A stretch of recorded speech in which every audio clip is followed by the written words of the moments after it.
preview Tuesday's recall primary this morning on For the Record. Good morning, I'm Neil Heinen. We've pulled together our political panel to share their wisdom on what's going to transpire the day after tomorrow. First, UW political scientist on loan to Marquette University, Professor Charles Franklin. Wisconsin Grocers President Brandon Scholes, Wisconsin State Journal editorial page editor Scott Milford, and WisPolitics.com President Jeff Mayers are with me. Thank you, gentlemen.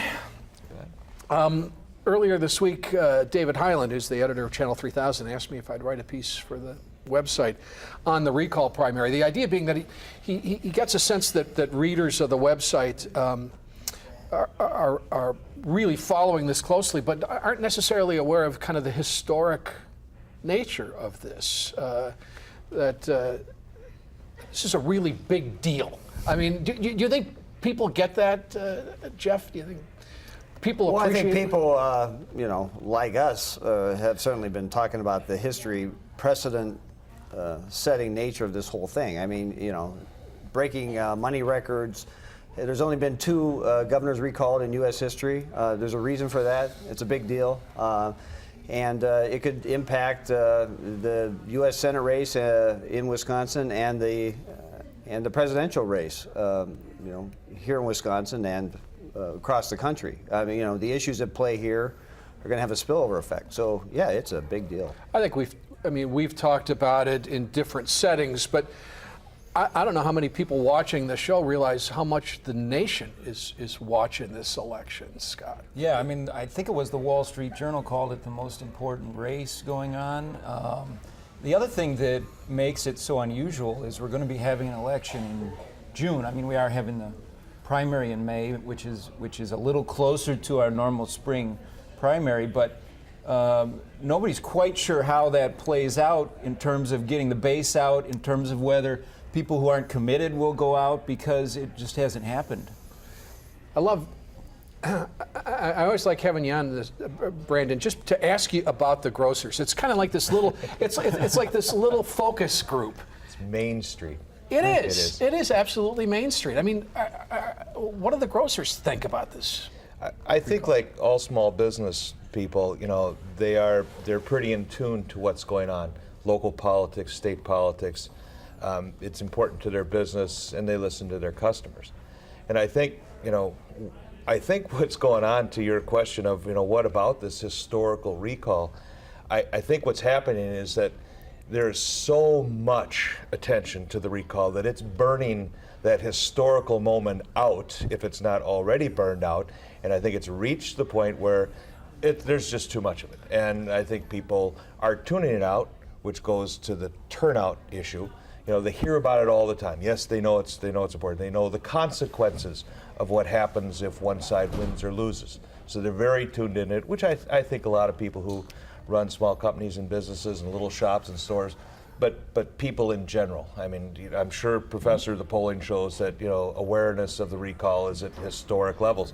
But I think that burnout factor, because they're just hearing it every single day, and we've been dealing with it not just in the gubernatorial recall, but back in the 9 historical state senate recalls last year and 4 state senate recalls now. It's almost overwhelming. That is, I think, maybe overshadows some of the historical significance. Are you expecting a major story out of turnout on Tuesday, Brandon? Are you suggesting that you think this is going to be a big issue? Turnout on Tuesday, I think, is different than what we're really looking for the June turnout for the general. The turnout for Tuesday, I think, has some expectations of what happens in Milwaukee, what happens in Dane, and then if any one of those candidates can really pull from outstate, which is what they need to win. So, I think that's more of a tactical, junkie type analysis of turnout. The big enchilada is June. Charles, looking at the Democratic primary right now, it seems to me that a lot of insider baseball talk has been on the undecideds, right? A very small number, but very influential number of undecideds. Well, actually, in our recent poll we just took a week ago, undecideds were 19% in the Democratic primary, a surprisingly large number. when you ask how they lean, there's still 9% that say they don't lean either way. So I would actually say that one is pretty high. When you go to the June election, that's when you see the very small percentage of undecideds. So I think the primary is a little bit more of a wild card, both on the turnout side and on the break of the undecideds, though Barrett has a substantial lead in our poll. But I think for June, that's where people are really entrenched in and pretty much had their minds made up. Are you seeing any of this burnout factor?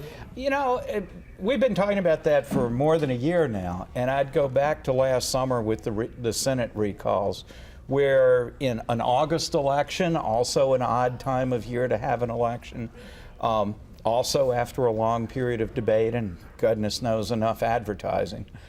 And yet, in every one of those competitive races, they blasted through previous turnout levels.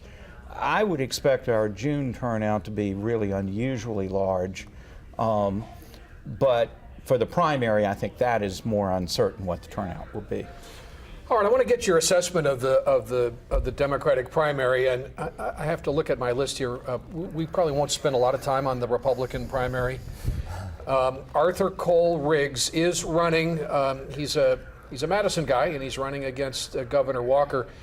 If he wins, it will be the biggest upset in the history of American politics, I believe, and it's highly unlikely. No offense to Mr. Cole Riggs. So give me your sense of the Democratic primary. What have you thought about as you've watched the campaigns, Jeff? Well, you know, you had Kathleen Falk out there early. I think branded right away as the union candidate, and I think that's turned out to hurt her. And so I'm surprised at the margins showing up in the poll. I thought the margins would be closer. She obviously has a lot of organizational support, but she also has very high negatives. And so Barrett comes in, and I think he's run a really terrific short-term campaign, with a really cohesive message, and because there's so much pressure on Democrats not to have a shooting war on TV, his numbers are probably soft, but they're not. There's not any real negatives from the Democratic side dragging them down. There's negatives from the Republican side. So Barrett backers are saying this is this could be a really good scenario for him. He comes out of the primary in the right way, gets a little bump out of a primary win, if this all holds true, and then he's even Steven or a little ahead perhaps of Walker, and with a few weeks, and all the Democratic money comes in to shore him up and get him on his way. So that's that's the rosy scenario from the Barrett backers. Do you fault Kathleen for how she has run her campaign, Scott? I mean, it's who she is. I mean, she wasn't going to run any other way. Yeah, I mean, that was her strategy. Whether or not, I believe it was at Milwaukee, in the Milwaukee Journal-Sentinel, where sort of the pledge came out, where she supposedly was going to veto the budget unless she got her way on collective bargaining. Now, did she plan it to come out that way? Did she want it to say it that way? I'm not sure, but that is what subsequently people said she told the unions, and that does seem to have slowed her down. What's kind of interesting is that it's almost, as Jeff alluded to, it's almost like the Republicans have moved past the primary. I mean, Kathleen has an ad where she's in the thick of the protest down at the Capitol, and she's saying, I'm on your side, I'm the real one fighting for you. But the Walker supporters have an ad where they're putting Barrett in the crowd and saying, see, he's one of them. So they're already moving past that to some degree to the general election, because they seem to think that he's the obvious winner. I got to get the first break in, and then we'll come back and ask Brandon and Charles the same question. I realize we've just set a record for the most coffee cups on the table for the show. We'll be back right after this.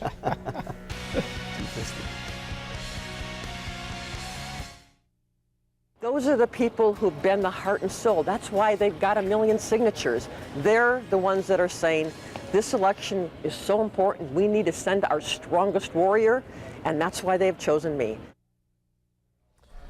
Kathleen Falk, of course, one of 5 Democratic candidates. Yes, Gladys Huber is also running, and I'm afraid I don't know Ms. Huber. With me, Charles Franklin and Brandon Scholes and Scott Milford and Jeff Mayerson. We're talking the primary. And Brandon, if you just want to jump in where we left off in terms of the Democratic primary here. You know, the recall for the Democrats and the unions has been an all-in deal. I mean, this is everything in. They put $40 million in the state center recalls, but they're putting in even more now. So a loss is a huge deflator. I mean, it takes all the way out of the sales. And to have Kathleen Falk as the leader of this, the first one in, you know, signs in blood with the unions. But what she doesn't recognize, I think, and her fault, is that this is a statewide campaign, because you look at this and it looks all about a glorified county exec race with the support groups that she has and the endorsements. That's wonderful for Dane County. But I don't think it means beans in many other places in the state. So I think it was born to lose from the beginning. And Tom Barrett gets in the race late, has run an okay campaign, I think, but hasn't had to do much. Really, I mean, he hasn't had to do much. Falk has a record of losing enough races. There's still residual bad feelings out there. You picked up the statewide endorsements, right? I mean, Obie and I mean he's got the institutional, and she's got, you know, some of the feel-good groups. So, you know, from Walker's perspective, Falk's an ideal opponent. Couldn't be better. Granted, maybe even better than Gladys Huber. I don't know, but. You know, Barrett is probably a little tougher challenge. Professor's polls show that. But there's also going to have to be some concern after the unity rally the day after the primary. To what extent is Kathleen Falk and the others not so helpful to Tom Barrett? I mean, you can't just jettison them. You know, you do have all the union involvement here. They went all in. They spent all that money on Falk. It didn't turn out to anything, and now they're going to turn around and say, well, she wasn't that bad, and so let's just all support Tom Barrett. Some of that burnout factor comes in, and Barrett's he's only got 30 days to eclipse that as well. So there's not much time to pull this together, and I think, you know, it's going to be tough. I'm never one to predict too soon who's going to win a race. So I'm reluctant to count Kathleen out at this point. I know what the numbers show, but she did do a lot of traveling, Charles. I mean, she was up north a lot. I mean, she got around the state a lot. What do what did the polls show in terms of support around the state? Well, the polls show fairly even distribution of strength. Not surprisingly, Barrett does a little better in Milwaukee City and area. Falk does a little bit better, trims that margin down in Dane County. The rest of the state's, relatively speaking, mostly a wash. But I think 2 things come up. We asked people who are going to vote in the Democratic primary, what's the most important characteristic of a candidate? 46%, nearly half, said create jobs in the state. 25% said defeat Scott Walker. Only 12% said restore collective bargaining. And I think you're seeing this June election pivot to the jobs issue in a pretty big way. The other thing our polling shows is that while voters have been very stable in their views of Governor Walker, they've had time to think about it, their perceptions of how jobs are doing in the state has moved up and down and changed a lot over the 4 months that we've been doing the polling. And so I think that's an area where, as a campaign issue, voters are very concerned about it, but there's still room for voters to change their mind about where jobs are in the state, and that's a general election issue rather than a primary issue. Anybody have any thoughts on whether La Follette and Weinhaut hurt Kathleen to the point where she would have won without them? I mean, maybe Weinhaut, you know, she's the other woman in the race. Yeah. A lot of times you strategize and say if there's one woman, you might get more female voters voting for you. Certainly Kathleen has subtly but significantly tried to play that. I think in her ads, she has a lot of women in her ads. She's talked a lot about the pay equity, even exaggerated it to make her points. And so I think a little bit, but not much. I think Weinhaut's running to run again sometime for something else, and La Follette's just doing the last lap. Any- I don't think it really. Didn't I don't think it really matters. I don't think that if it were a two-person race, I don't think the polls would be, the margins would be that much different. And then I don't know. I mean, I guess I would defer to Charles on that one. You know, it's very rare for other candidate supporters to break 90% one way. We talk about it all the time. Usually they break pretty much the same way the rest of the electorate's breaking. So I think it's rare to see one candidate really rob another of big parts of their I want to support. back up one thing that Charles did say that was interesting about pivoting to the economic message. You know, so if it is Barrett Walker, it's a rematch of 2010, which Right. you know the economy and jobs was paramount. So, but you know, in the recall elections, the Senate recall elections of last year, was there ever an ad that said collective bargaining in it? Well, no, and there probably won't be a general election ad that says collective bargaining in it because you know it's going to be education, economy, and other stuff. Well, the other issue is actually goes to what you said, which is the state sort of getting fatigue. I mean, they're both trying to play off that in terms of the Democrats are saying, hey, he ripped our state apart. We don't want him anymore. And he's saying, if you want to keep fighting, pick them, because then we'll keep fighting over it. Pick me and we move forward. So that's an interesting issue. Yeah, and I don't even know that it's going to be anything other than jobs and economy. You know, the governor's got his record of what he's put in place, what he's done to create jobs. You know, he's going to talk about the time he needs to get it done. Tom Barrett's going to have to defend what's happened in Milwaukee during the same time as he's been governor. And the other issues, I think, become peripheral. You know, they're not going to be drivers, although 35%? you might find of that small nugget of people that haven't made up their mind yet, no matter what, that there may be something that drives them.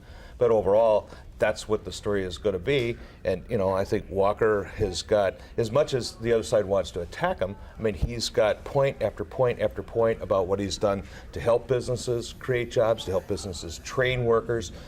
You know, what the unemployment rate in Wisconsin is at 6.8, you know, jobs that he has created. And if you take the other argument or the other side that says, well, Barack Obama needs time to restore the country's economy, that holds true to the governor as well. So I think the governor comes at it with more things to talk about what he's done as opposed to Tom Barrett, who's going to have to say, well, I'd probably go out and try and do this. we're going to come back and finish this up right after this. There's no question that he is going to outspend me by literally millions, if not tens of millions of dollars. And if this is all about money, he will win. I don't think at the end of the day it's going to be about money. I think at the end of the day, this is going to be about Wisconsin values. Is it about values or money? Oh, I think money gets you to the table, especially when voters have had this long to think about it. Campaign advertising won't be the tipping point. Get out the vote efforts. The ground game might be. We're talking to June here. People don't care about the money. I mean, Money matters. Money matters. But once you've reached the levels of spending that we're seeing in these races, you've definitely reached a point of diminishing returns. Both sides are well equipped, even if there's a substantial gap between them. does that contribute to the burnout factor, money, at all, do you think, Brendan? Well, I think it does, just because ads pulverize people time after time after time and again, and whether or not those ads are going to move everybody, you know, look, people are pretty much decide where they're going to go except for that small group in the middle. So is there any kind of advertising that's going to move them? I tend to think it's going to be tactical and it's going to be on the ground stuff that gets to them. It may be more subtle types of advertising. There may be some social media that goes. They may go to where their friends and neighbors and where they work go. And some of that is advertising. It's going to keep everybody positioned. But I think it's a ground game. And I think, you know, the Walker team has got a better ground game because they've been at it and they've been putting it together. There is that little silent majority thing out there that, you know, if you look around this state, I think he's got deep support. That's not to say that Tom Barrett won't benefit from the collective Falk and you know, Vinehout organizations and the unions, but they're already there. I don't see in the Barrett strategy what gets them that group to come over. I think the Walker campaign is positioned to do that based on what he's done, and ironically so, because it's not going to be about collective bargaining. This is just an election now. It's a choice. The important thing here is different from Ohio is this is a choice. It's not a the Democrats want to make it a referendum on Walker, but it's not really. It's a choice, and that's really the big thing in Walker's favor. And it gets to be a choice. And in Ohio, the union money was the money that was way above the other money against the collective bargaining referendum. Here it's the opposite, and I think that Barrett's obviously going to be able to get his message out. That's not an issue. But if the money does become just, obscenely lopsided, I think that does start to hurt Walker a bit, where people do bring up he's buying his way in. Yeah, but everybody focuses on the TV ads, and again, in campaigns there is so much more that is off screen in terms of organization, in terms of phones, in terms of direct mail, voter ID and turnout, infrastructure and organization. And again, I think that's where Walker's positioned to have the resources. It wasn't his fault he's here. I mean, the other side will argue it's his fault, but they said, fine, we're going to recall you, and the law says this is the kind of money he could raise. I don't know which party was in power when they wrote that, but that's what the law is, and that's what he's doing. And if it was the other way around, the other side would be doing it. So, you can grouse about money. I think people have just been hearing it for so long. That too is a little bit of a burnout. Just out of curiosity, there's 4 primaries, Democratic primaries in the Senate recalls. The 4 real Democrats are all going to win. Is that right? I mean, does anybody think that? Yeah, I haven't been following it closely enough to know, so I was hoping one of you had.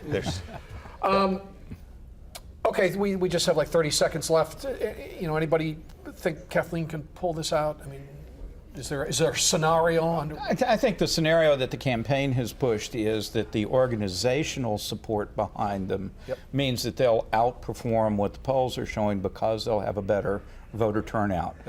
We'll find out on Tuesday. Yep. Okay, guys, thanks very much. I appreciate it. We're going to come back and wrap up For the Record right after this. My thanks to Roger Allen and Ellen Burtz for being here. Next week, we'll be joined by the candidates for the Madison School Board. That's next Sunday. We'll see you then.